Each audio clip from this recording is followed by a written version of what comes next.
plans belong not in this building, but in the English department, in the literature area, in the fiction group. Because the only facts in a business plan are the resumes of the founders and the competitive analysis. Everything else is fairy tales. So with the limited time we have, let me try and hit the 5 sort of core principles of customer development. Number 1 is a startup is not a smaller version of a big company. Right? A big company has history, it has customers, it has knowledge, it knows who its competitors are, where they sell, what they charge, and who buys them. A startup has, on its birthday, has no customers, has no knowledge, and you approach a startup an entirely different way than you approach growth in an established company.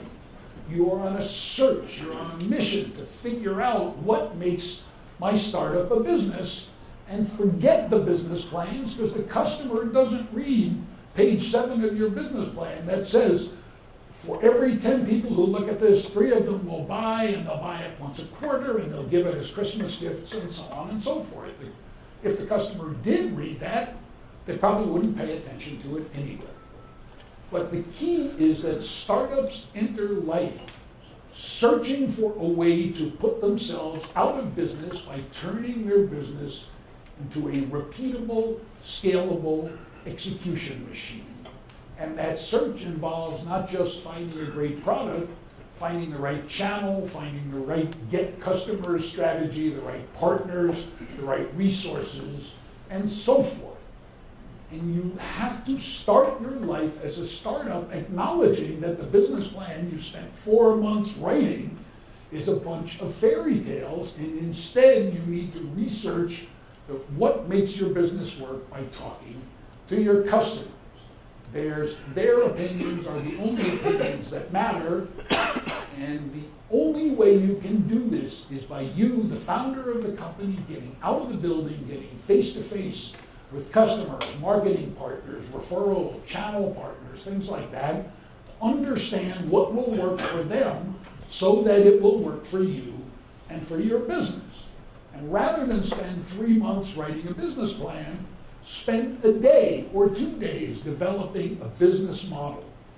Developed by Swiss PhD Alexander Osterwalder, this 1-page form lets you outline your key elements, all 9 key elements of your business on a single sheet of paper. And since all they are really is your best guesses at this point, why spend 3 months putting them in 14-point Arial with Helvetica subheads and formatting and so on and so forth?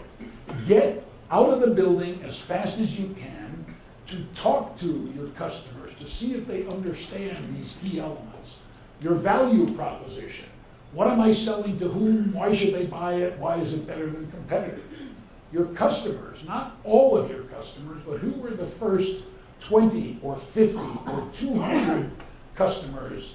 And how are you going to go get them? Once you get them, how will you keep them? And if you can keep them, how will you use them to grow your business 2 ways? First, by buying more from you, and second, and much more important, particularly for web-based companies, how will you use them to virally introduce you to other customers? Obviously, that starts with a great product and a good price and a good value and good support, but what else can you do to accelerate that growth? So you use the business plan as your guide, and you go out and you talk to your customers about things like this. First, does anybody care about what you're about to sign up for 20,000 hours of your life? Is there a market for the product you are going out to build? The first time you go out of the building, your first wave of interviews, you don't talk about your product or its features at all. You talk about the problem you're going into business to solve and whether it's important to them. Do they have it once a week, once a day?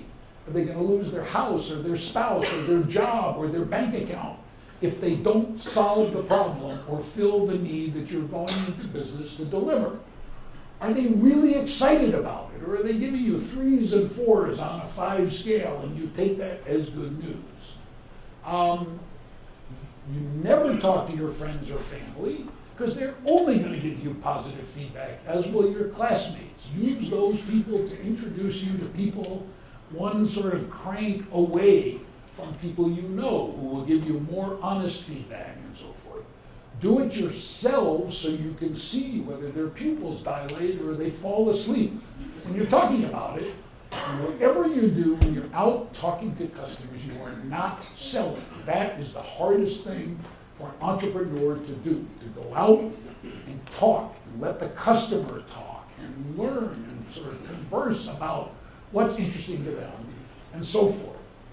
When you go out and you talk and you find out that it's not a great idea, you pivot, you shift one of the key elements of your business model, and you go out and you try again. Very often, you don't shift anything about the product. It could be the marketing strategy, or the pricing, or the channel you're using, or things like this. The pivot used to be described as a colossal failure, or worse words than that. But in startups, it's your lifeblood, being agile enough to make those changes as you learn what to do from your customers. And when you do that, most of the time, the first time you go out of the building, people do fall asleep, or they yawn, or they're just not interested. So you go back and you re-crank it and you do it again. And when that doesn't work, you do it again and again and again. Because that's how great companies are made, and that's what entrepreneurs do.